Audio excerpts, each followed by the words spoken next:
so serious. I mean, it's about the total breakdown of the judicial system. It took a while to register that nothing was going to happen. There definitely was some suppression of evidence and definitely a cover-up of an investigation. What happened in Mena, what happened with the judicial system, probably, most likely, has happened other places and will happen again other places. May happen again in Arkansas. Medellin, Cali, and Bogota, Colombia, the nucleus of the most powerful drug cartels in the Western Hemisphere. 2,000 miles away, hidden in the mountains of western Arkansas's Ouachita National Forest, lies a transshipment point for these cartels. U.S. Customs has estimated that at least 75% of all drug smuggling aircraft have passed through the Mena, Arkansas airport for one reason or another. During the early to mid-1980s, Mena served as a sanctuary for Adler, Barham, and Seal, one of the biggest, if not the most famous of all importers of illegal drugs into this country. The Mena story is a tale of drugs, guns, money laundering, and murder, involving an unholy alliance between organized crime, high-ranking U.S. political figures, and the drug kingpins of Colombia. Throughout the years, rumors of a CIA conspiracy and links to a Nicaraguan Contra resupply effort have masked the real players behind this horrific operation. Bill Clinton's election to the presidency of the United States proved to be the catalyst which unwittingly allowed the illegal activities inside his home state to receive national attention. Yet justice in Arkansas has been excruciatingly slow in coming. Many honest law enforcement officials have simply been kept from doing their jobs. In fact, to date, 9 separate state and federal investigations into the drug smuggling, money laundering activities at Mena have been shut down. In the fall of 1995, the United States House Banking Committee, chaired by Representative Jim Leach of Iowa, launched investigation number 10 into Mena. Insiders believe the investigation will not be allowed to reach any significant conclusions. At a press conference on October 7th, 1994, the president was asked if he had any knowledge of Mena's drug smuggling, money laundering operations. No, they didn't tell me anything about it. They didn't say anything to me about it. The airport in question and all the events in question were the subject of state and federal inquiries. It was primarily a matter for federal jurisdiction. The state really had next to nothing to do with it. The local prosecutor did conduct an investigation based on what was within the jurisdiction of state law. The rest of it was under the jurisdiction of the United States attorneys who were appointed successively by previous administrations. We had nothing, zero, to do with it, and everybody who's ever looked into it knows that. As governor, Clinton had repeatedly stated that Mena was a federal problem, and as a result, his hands were tied. Although untrue, Clinton managed to shift the blame away from himself. However, with his election to the presidency, Clinton no longer had any excuse. The question must be asked, if drug smuggling activities at Mena are continuing today, as the evidence suggests, why has Clinton allowed it?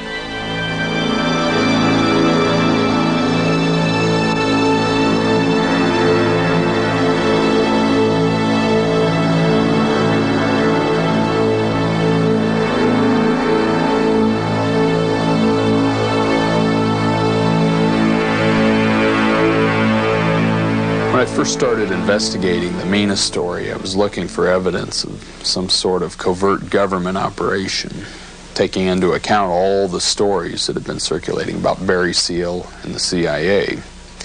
After 2 years of investigating, another more sinister picture emerged.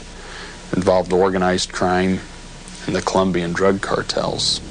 In 1982, cocaine trafficker Barry Seal, in order to avoid prosecution, moved his multi-million-dollar smuggling operation from Louisiana to the airport at Mena. Seal sought out Fred Hampton's nearly bankrupt Rich Mountain Aviation for use as his new center of operations. It wasn't long, however, before law enforcement officials were on Seal's trail. Internal Revenue Service Federal Agent Bill Duncan and Arkansas State Police criminal investigator Russell Welch were assigned to the case. In approximately March or April of 1983, I was in the United States Attorney's office in Fort Smith, Arkansas. At that time, the U.S. Attorney was Asa Hutchinson. During a meeting with him on another matter, DE agent Jim Stepp, who was also in the office, requested that I look into Barry Seal, who had moved his cocaine smuggling operation from Baton Rouge, Louisiana to Mena, Arkansas. Mr. Stepp told me that he was laundering large amounts of cash and making large expenditures with cash. He indicated that I needed to determine whether or not Mr. Seal or his associates were violating the money laundering statutes. In 1983, I was made aware that Sheriff Hadaway and one of his auxiliary deputies, Terry Capehart, were investigating a smuggling operation going on at the Mena airport. They had an inside source of information. Hadaway and Capehart's source turned out to be Rich Mountain employee Lucia Gonzalez, daughter of a Colombian senator. Gonzalez was forced to change her name and go into hiding after her life was threatened by Fred Hampton. The aircraft that Barry Seal had there at Rich Mountain Aviation there was only one purpose for them. There was only one use for that type of aircraft, and that was smuggle cocaine. They had special cargo doors installed in the side without FAA permission so that these doors could be opened in flight. They'd pull in, slide back, and the cocaine could be dropped out of the side in flight. Barry or one of his pilots would fly to Mena, where there would be an airplane identical to the one they flew in, sitting there, same tail number. They would get in it. It would be loaded with enough fuel to fly to Columbia. They'd fly to Columbia, pick up cocaine, refuel, and come straight back. Somewhere over the mainland, after they would hit the Louisiana coast, somewhere between there and Mena, they would kick the cocaine out at a previously undisclosed location and give coded Loran coordinates, and then a ground crew or a helicopter would come in and pick up the cocaine. The smuggling aircraft would return to the Mena airport, park next to the plane that originally flown there in, get in it and fly off, and then the rest would be taken care of here until the next scheduled mission. My top load paid me $1.5 million for a single trip. A certain degree of money laundering had taken place among these people that were associated with Barry Seal. I gathered extensive evidence that there was money laundering, including bank records, direct witness testimony from some of the individuals that actually participated in the money laundering. All of this was sworn testimony. I was told to deposit the large amounts of cash in amounts of less than $10,000. Even if we had $15,000 or $20,000, I would go to two separate banks and deposit less than $10,000 at one bank and less than $10,000 at another. We fairly quickly received testimony from one of the individuals that worked in the business who told us that they received large amounts of cash from Mr. Seal. Sometimes the cash would be in paper bags that would be left in their office desk drawers. And upon the instruction of Mr. Seal's associates, that money would be taken to local financial institutions, and they would purchase cashier's checks in amounts of $10,000 or less to avoid the preparation of currency transaction reports, which would have gone to the Internal Revenue Service. Mr. Seal indicated to Russell Welch and myself that his associates at the Mena, Arkansas airport had followed his instruction and had violated the money laundering statutes. He indicated to us that he had told them that they were guilty of violating the money laundering statutes and that they should be prepared to plead guilty. Welsh and Duncan had compiled enough evidence to bring indictments against Seal and his associates at Rich Mountain Aviation, including Fred Hampton, Rudy Furr, and Joe Evans. To stay out of prison, Seal became an informant for the Drug Enforcement Administration. This gave rise to the rumor that Seal's activities had been part of a government-sanctioned operation all along. However, Seal's trafficking business had been in progress long before he ever approached the DEA. In fact, Welsh had uncovered the exact date of the deal. I was able to determine the time that Barry Seal had actually become an informant for the DEA. It was March 24th, 1984. He was about to go to prison, and he rolled over to stay out of prison and work some cases with him. He's just a snitch. Welsh and Duncan had prepared an airtight case. An Arkansas grand jury was convened in January of 1986. Barry Seal had been subpoenaed and was scheduled to testify. You're dealing with an international cocaine smuggler who moved his entire Air Force, basically, to the state of Arkansas. Everybody in law enforcement that was involved knew it. You had some talented law enforcement people involved in investigating this, gathering hard evidence. You had a United States Attorney's Office involved initially, apparently supporting the investigations, assuring us, at least, that it was serious business. We requested that a money laundering specialist from Operation Greenback in Miami come to Arkansas and review the Mena evidence to see if it was sufficient for indictments. The specialist arrived, reviewed the evidence, was very enthusiastic about it, and drafted, it's my recollection, a 29-count indictment of individuals in the Mena, Arkansas area. And that indictment was to be presented to the January 1986 grand jury. During the midst of the grand jury proceedings, Seal found himself confined to a Salvation Army halfway house. With no police protection or security, he became in effect a sitting duck.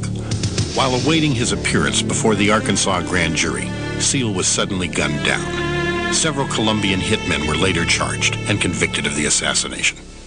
Bill Duncan and I interviewed Barry Seal less than 2 months before he was killed, and he was served with a subpoena at that time. He was under subpoena to come to Arkansas and testify before the grand jury here when he was killed.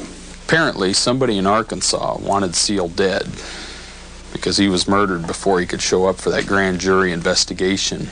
Very little is known about the distribution method that Seal had. We do know that one lumber truck from Mena was busted going to Kansas City. It had a lumber facade on the back. When you lifted the lumber up, there was a load of cocaine. Same driver drove the same route time and time again. Well, the owner of the lumber company was very close to Bill Clinton, Governor Clinton, Buddy Bean. They were never allowed to do a thorough investigation. The whole thing just went down the tubes.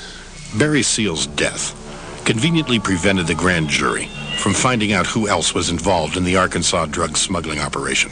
The media, while focusing on the Colombians, failed to recognize that Seal's testimony would have caused far more damage to his American associates.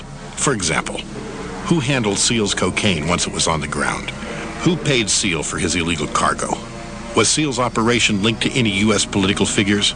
The assassination of Barry Seal would prove to be only the first step in shutting down Welsh and Duncan's investigation entirely.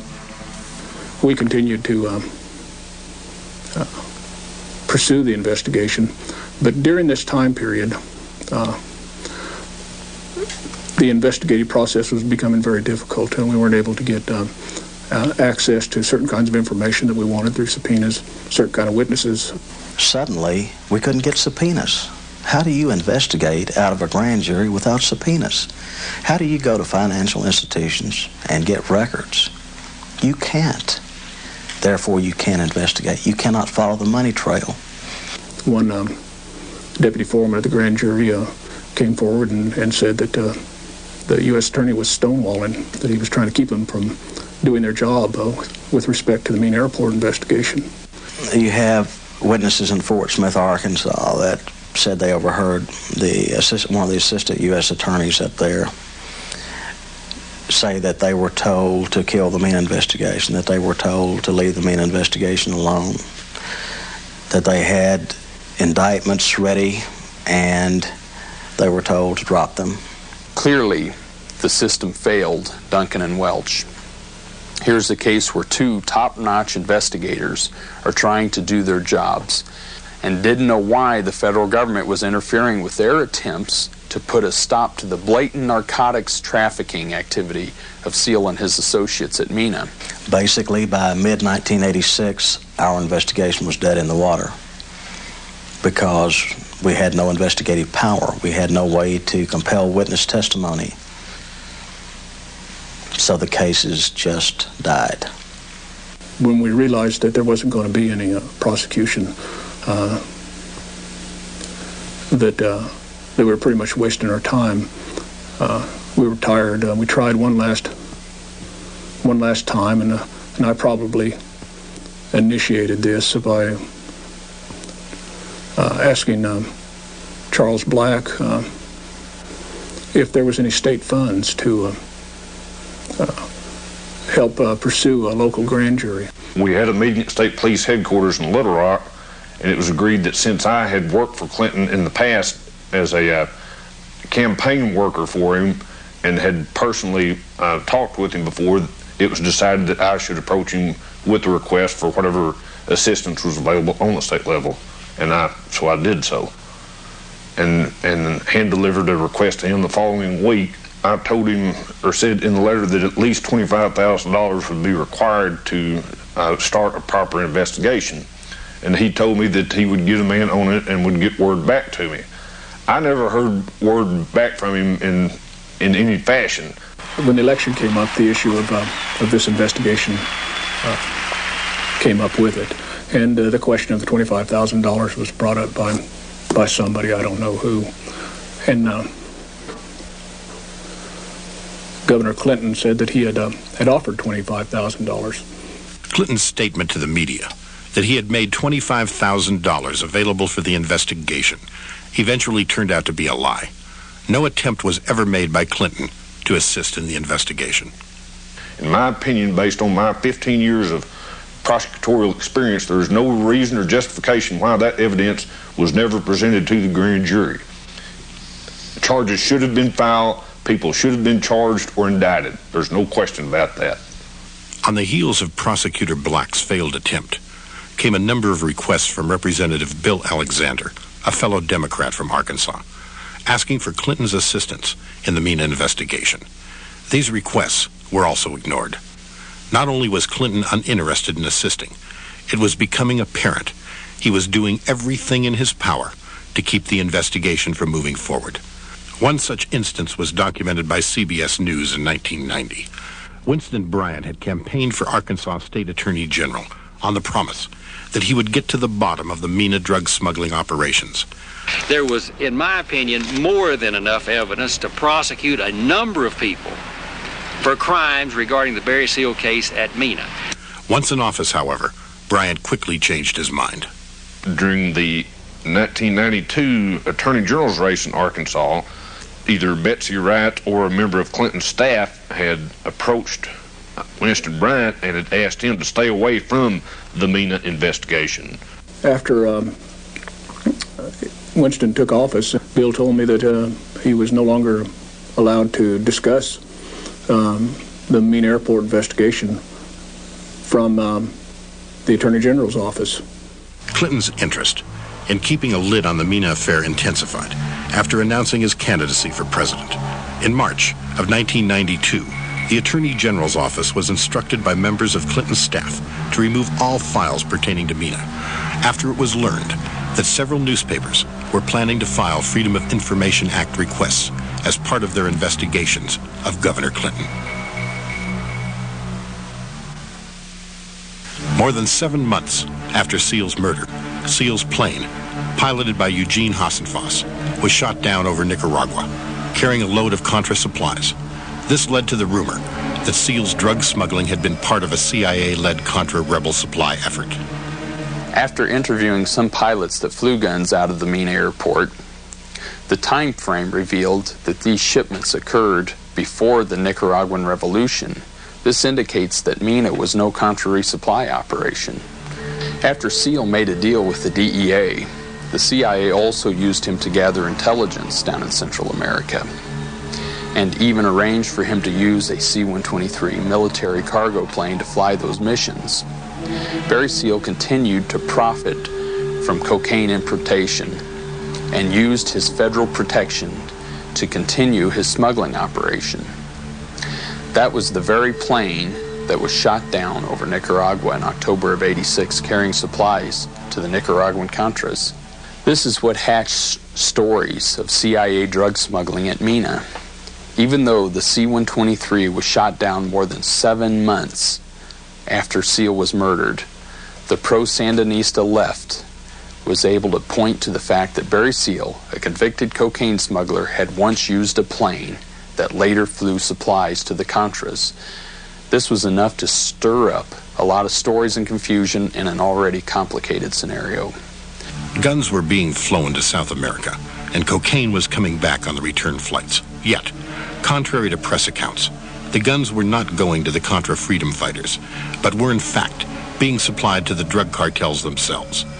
Arkansas State Police Officer L.D. Brown, a member of Governor Clinton's security detail, flew with Barry Seal on 2 of Seal's drug smuggling missions at Clinton's request.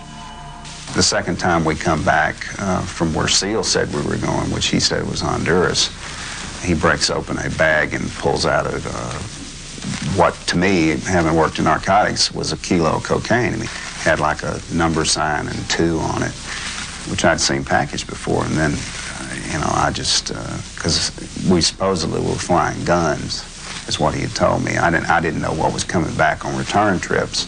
Brown's anger turned to horror after he confronted Governor Clinton outside the governor's mansion.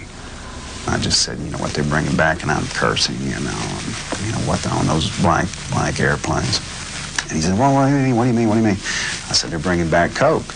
And he says, oh, no, wait a minute. And he throws his hands up and said, that's Laster's deal.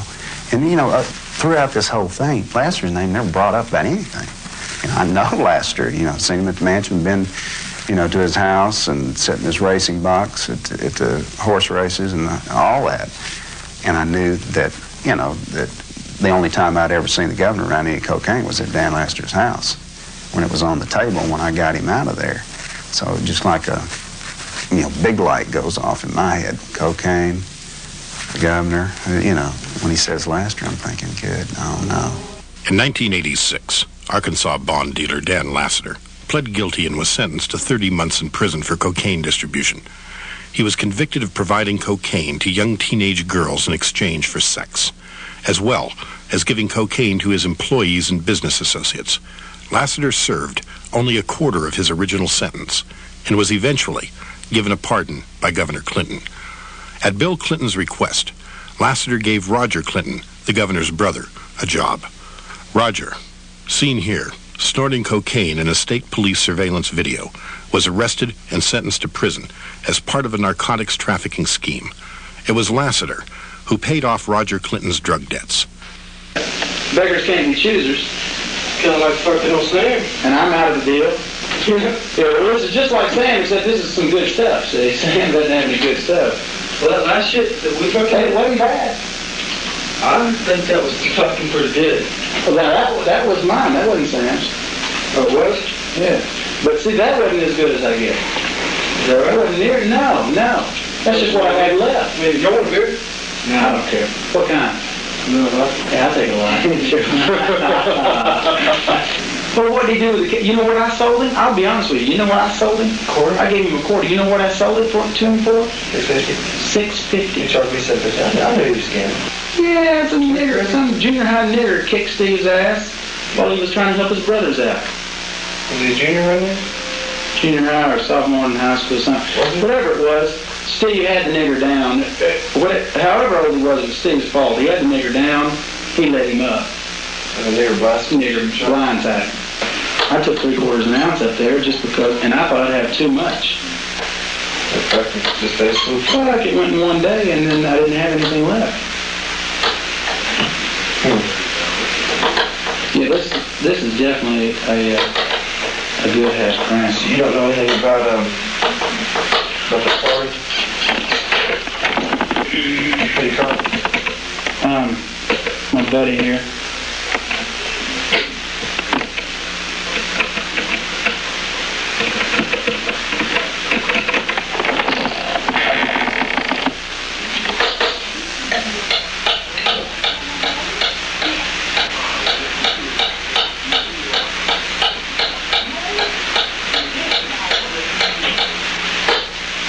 Hey now.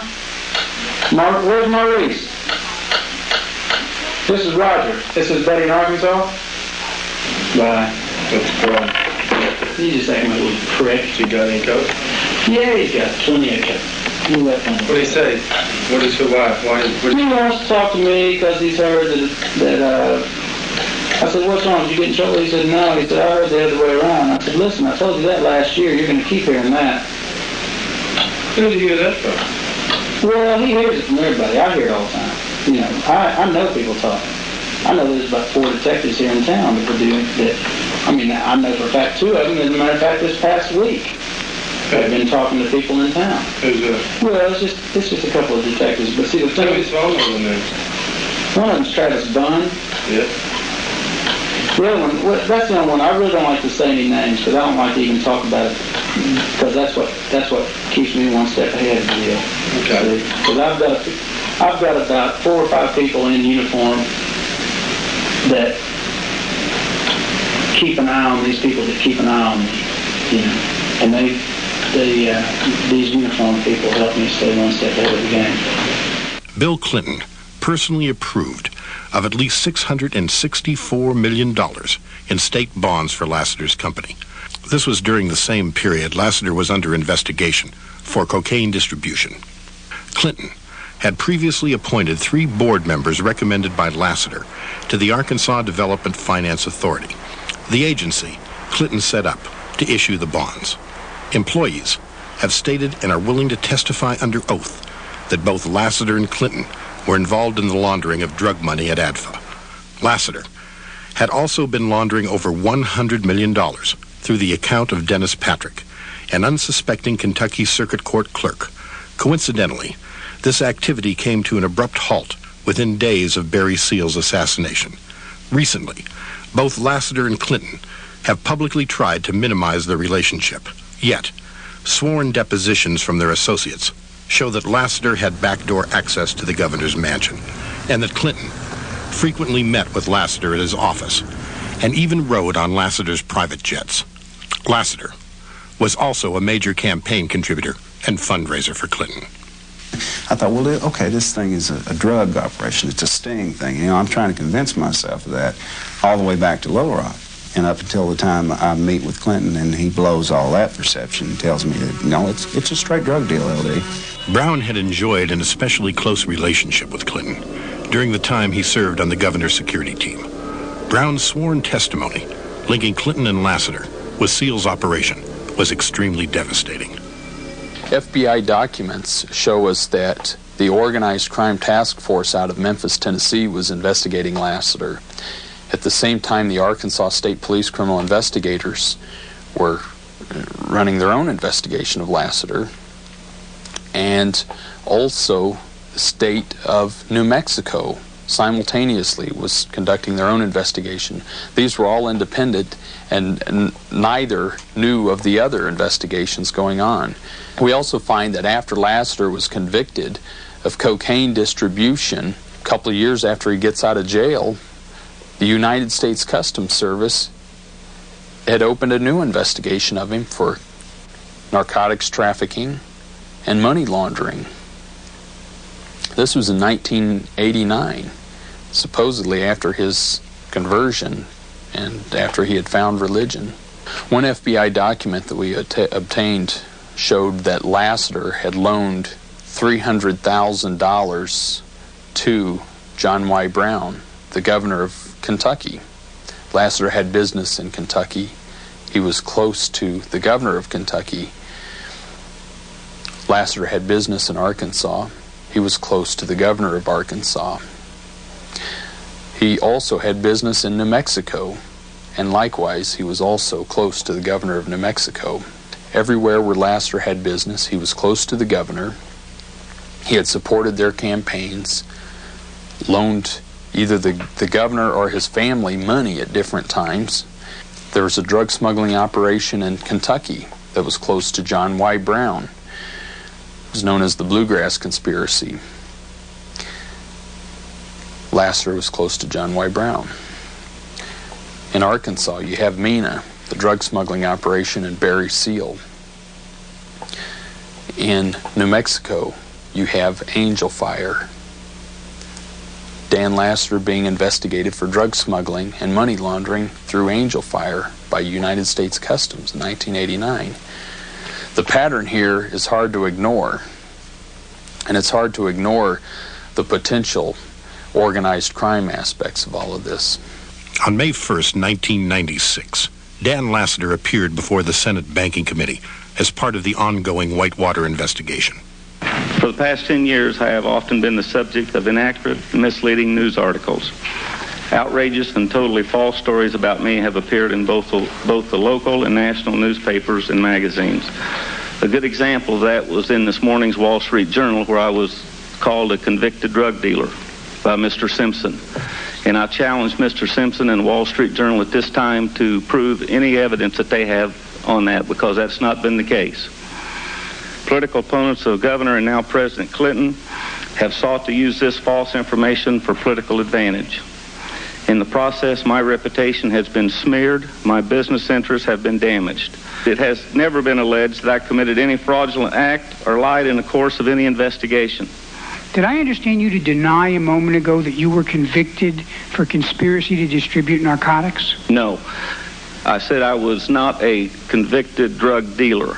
Well, I was convicted of social distribution of cocaine. Mr. Lassiter, there is no crime of social distribution of cocaine. You were convicted of conspiracy to possess and distribute cocaine, a federal felony. Isn't that correct? That is correct, but I did not sell drugs. Mr. Lassiter, you were indicted for conspiracy to possess with intent to distribute cocaine. Is that correct? That is correct, but I repeat, that was on a social basis. We'll get to that in a second, but first let's be 100% clear about the crime you pled guilty to, okay? And when you pled guilty, you got up in front of a federal judge? Yes, sir. You raised your hand? Yes, and sir. Swore an oath? Yes, sir. And you admitted your guilt to the crime to which you were charged, correct? Correct. And the crime is possession with intent to distribute cocaine, right? That's correct. And there is no separate crime for social distribution of cocaine, is there? I don't know if there's a separate crime or not, but I think there's a separate moral issue. So you think it's morally better to give cocaine away than to sell cocaine? That's the distinction you're drawing, right? I guess that is the distinction I'm drawing. Because when you give it away, you're doing a favor to the people you give it to. Is that your thinking about it? I think there's a difference between selling cocaine and using it in a social basis. Now, we're not talking about using it. We're talking about giving it to other people to use. I just think we need, since you're coming up here and you've made an issue in your opening statement about questions of your character and this whole issue of what you were convicted for, let's get straight. In your mind, you see a difference between selling drugs to other people and giving drugs to other people. Yes, I do. All right, and you think it's better to be giving it than selling it? Yes, I do. And you used to give drugs to your employees, right? Yes, I have. Kind of like a bonus, right? No, sir. It was kind of compensation? No, sir. Did you do it in order to control them or to have leverage over them? No, sir. Mr. Drake, well, you were an employee of Mr. Lassiter. Yes, I was. You got cocaine from Mr. Lassiter? Yes, I did. Was it your view that Mr. Lassiter used cocaine as a tool to manipulate people?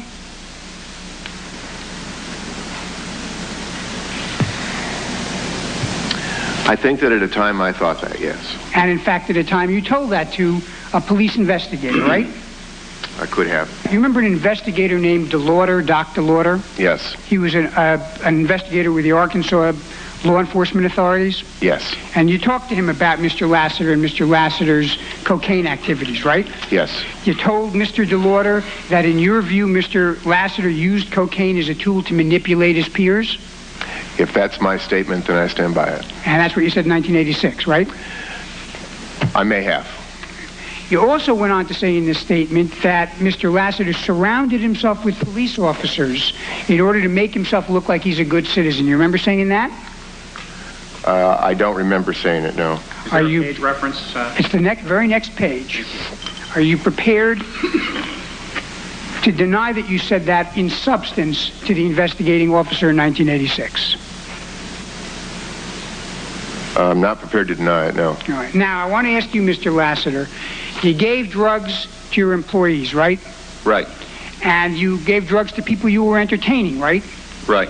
Even underage people you were entertaining, right? Right. So I just want to make sure we have kind of your moral compass out here, that giving drugs away to your employees and to people you're entertaining, even if they're underage, that's better than selling it. You see a distinction there. That's your position before this committee. I think there's a difference, yes. You know, let me tell you something. I put a lot of witnesses on over the years who've done bad things, and I am a firm believer that people do put things behind them and they achieve redemption. But I also know that the first step to that is honesty and accountability for something someone has done wrong. And I have to tell you, I am astonished to hear you say that you actually view your acts as having given drugs away to these people as somehow morally distinct from selling it. Now, you also say in your statement, Mr. Lassiter, that it's never been alleged you ever committed a fraudulent act or lied in the course of any investigation. That's in your opening statement, right? It is. You remember when Mr. Locke, your partner in Collins, Locke and Lassiter, had a bankruptcy case in federal court in Arkansas? Yes, I do. That was in the early 1980s? Yes.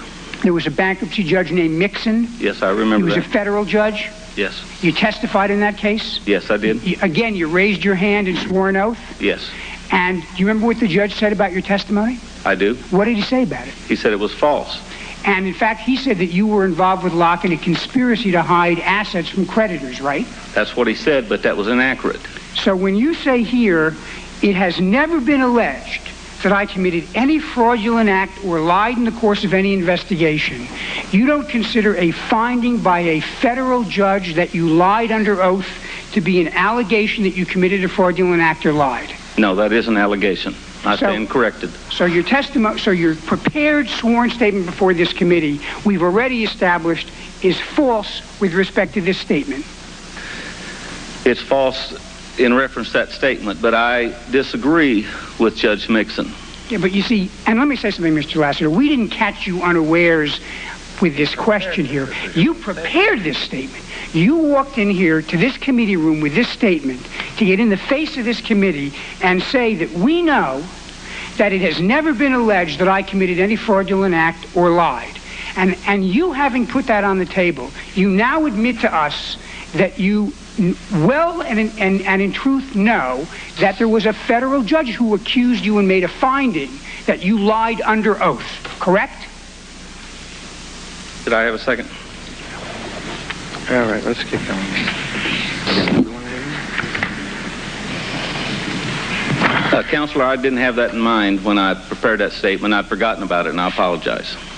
You'd forgotten about the fact that a federal judge made a statement of finding in open court that you had lied under oath and that you had been involved in a conspiracy to defraud creditors of your partner Locke. Right.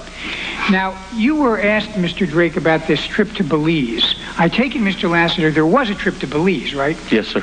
And you were on the trip? I was. And Ms. Thomason was on the trip? She was. Now, you were read a portion of a report of interview that an Arkansas investigator recorded in 1986, Mr. Drake. The investigator recorded of his interview with you, which attributes to you, Michael Drake says he later heard around the office that it was also a trip to buy cocaine. Now, my question to you, Mr. Drake, is you previously testified that you're not denying the accuracy of the investigator's report as it was prepared in 1986, you know, roughly contemporaneously with the interview. You said you didn't recall it. Now, is it your testimony here that you deny saying this to the investigator? No, I don't deny it. So, again, you're in the same position. I mean, you don't remember it, but you're not in a position to say, to deny that the investigator was accurately recording the information you were giving him at the time. That's correct. And, in fact, we know from you, Mr. Lassiter, that you, in fact, did take this trip to Belize. I did. And what was the reason for this trip? There was a 12,000-acre cattle ranch that was shown to us by a man by the name of Carver, I think it was, or Garver, or something out of Oklahoma. And we went, that was a point in time I just sold out of the horse business, had a lot of cash, and I was looking at different investments. Mr. Drake's sworn testimony that the trip to Belize in South America was for the purpose of purchasing drugs is especially damaging, considering the fact that Patsy Thomason, Lassiter's personal assistant, who Clinton appointed White House Administration Director, was aboard that flight. The committee also overlooked one extremely important piece of sworn testimony from one of Barry Seal's former pilots. The property Lassiter and Thomason were planning to purchase was the exact same piece of property Barry Seal had attempted to buy 2 years earlier for use in his Mena drug smuggling operation. Ironically, Richard Benvenisti, lead Democratic counsel for the Whitewater hearings, was Barry Seal's former attorney. Benvenisti vehemently denied there were any links between Lassiter and his former client, claiming that such reports were part of the lunatic fringe. Nevertheless, his actions suggested otherwise after he recused himself from the Lassiter portion of the hearings. A 1988 sworn deposition from DEA Special Agent Ernest Jacobson revealed that Seal had a history of working with organized crime elements in the United States. Reports documenting Bill and Hillary's connection to organized crime have recently surfaced as well. Even the April 1996 issue of Reader's Digest records Mafia frontman Arthur Coya's extremely close relationship with the Clintons. Coya had loaned and raised millions of dollars for Clinton's campaign and was subsequently given regular access to the White House. During the same period, Coya's racketeering investigation was quietly closed by Janet Reno's Justice Department. Likewise, suspected underworld drug trafficker Don Tyson, president of Tyson Foods, also had his investigation shut down by Reno's Justice Department. According to a massive number of state and federal reports, Tyson, a major Clinton friend and campaign contributor, managed to elude prosecution for drug trafficking and murder for hire in Arkansas for more than 2 decades with Clinton's help. In addition, Harold Ickes, Clinton's original choice for Deputy White House Chief of Staff, was forced to withdraw after it was revealed he had ties to the Gambino organized crime family and had previously lied to a federal grand jury. Nevertheless, Clinton chose to bring Ickes on board anyway and immediately assigned him the task of getting the Whitewater scandal under control. Former advisor to the Attorney General in Mexico, Eduardo Valle, recently stated that drug trafficking has permeated all political structures and has corrupted federal, state, and local officials. It has deformed the economy. It is a cancer that has generated financial and political dependence, which instead of producing goods, has created serious problems, ultimately affecting honest businessmen. The Attorney General's office is unable to eradicate drug trafficking because government structures at all levels are corrupted. The prestigious Washington, D.C. newsletter, Strategic Investment, believes the identical situation may exist today in the United States. In September of 1995, they wrote, "The Latin American drug cartels have stretched their tentacles much deeper into our lives than most people believe. It's possible they are calling the shots at all levels of government." A little-known charter company in Bogota, Colombia, attempted to buy 2 Hercules C-130s as seen behind me, until the U.S. State Department learned that Aviaco planned on landing the airplanes in rural southern United States airports. In 1991, a few years later, Frank Batista Posada, one of the principals of Aviaco, had a Twin Otter seized at the Mena, Arkansas airport. It was known at that time that Batista Posada was a principal also in the Cali, Colombia drug cartel. The Colombian drug cartels have a hold on Mena, Arkansas. The late Pablo Escobar, who was head of the Medellin drug cartel, his travel agent, some of his family reside in Mena, Arkansas. It was Colombians that were convicted of killing Barry Seal. Mena was like a transition point from the drug cartels of Colombia and organized crime in the United States. In the town called Fordyce, near Mena, a house of prostitution was in operation which lured key Arkansas political and law enforcement personnel into compromising positions. These men were then photographed without their knowledge for purposes of blackmail. Model Judy Gibbs, who appeared in the December 1979 issue of Penthouse magazine, was one of the primary women used in the operation, along with her sister Sharon. A source close to the Gibbs family confirmed there was a sexual relationship between Judy and Governor Clinton. While cooperating with law enforcement investigators, Judy was murdered, found burned to death in her home. In a sworn deposition, Clinton's bodyguard, Barry Spivey, admitted to accompanying Governor Clinton to the location. Question: do you recall any trips to Fordyce? Answer: yes. One of the reasons why I remember the trip to Fordyce is because we flew over the house before it burned. As a matter of fact, I was shown a picture, a penthouse, while I was down there, of her fold-out. Question: was the Gibbs matter ever a concern to Governor Clinton? Answer: I don't have access to that information.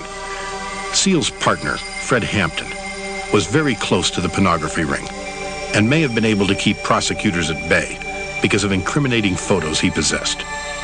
In late 1993, when I first began researching the Mena Airport story, I was extremely surprised to learn that there was, in fact, a large-scale drug smuggling operation still using the airport.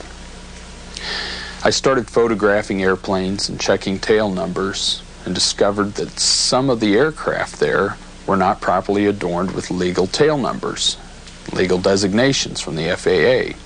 An informant that worked at the airport had gathered seat cushions from a particular aircraft. These seat cushions had kilo-size cuts in them, like a kilo of cocaine, a brick of cocaine. This particular aircraft had just been reupholstered 30 days earlier. Well, Russell Welch took the seat cushions and sent them to the forensics lab in Little Rock for the state police.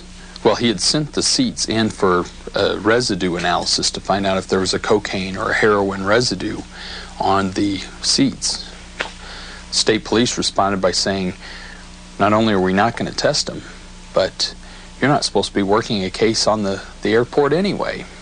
FBI phone records of Rich Mountain Aviation, Barry Seal's hangar, during the 80s, still in operation today, showed that they were in frequent contact with a Woody Futrell. Woody Futrell was a fundraiser for Bill Clinton.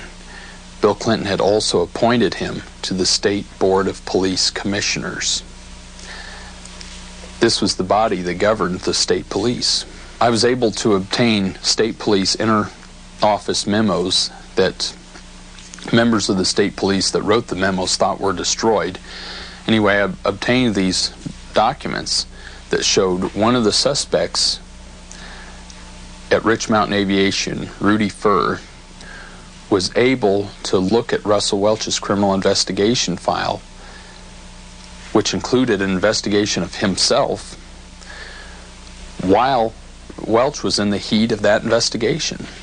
This indicated that there was a great deal of collusion in the state police with the drug smugglers. After years of hard work and professionalism on the Mena case, both Russell Welch and Bill Duncan were about to be rewarded for their efforts.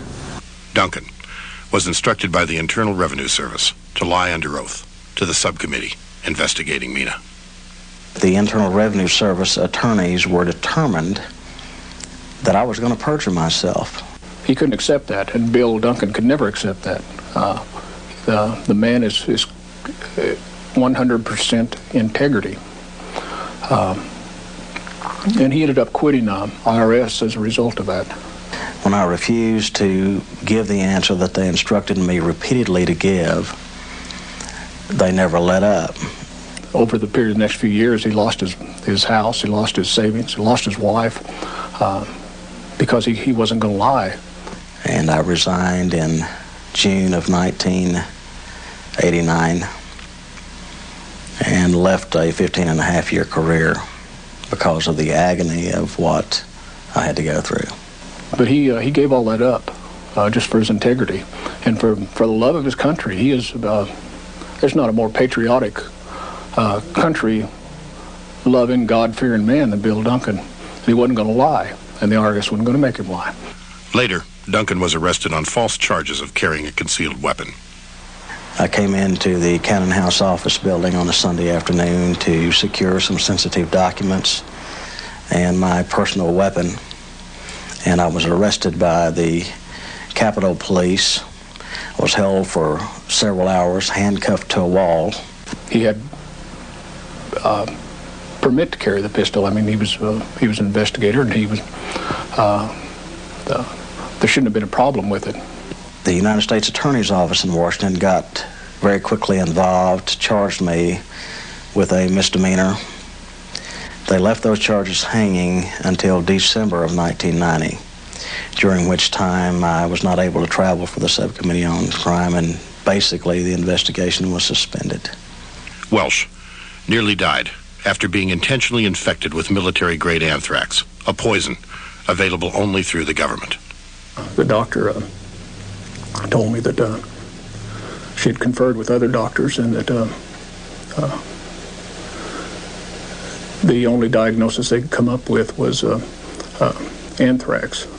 She said then it was a military type of anthrax. And I'd read in a newspaper a couple of weeks earlier that there had been an outbreak of anthrax among some cows in southeastern Arkansas.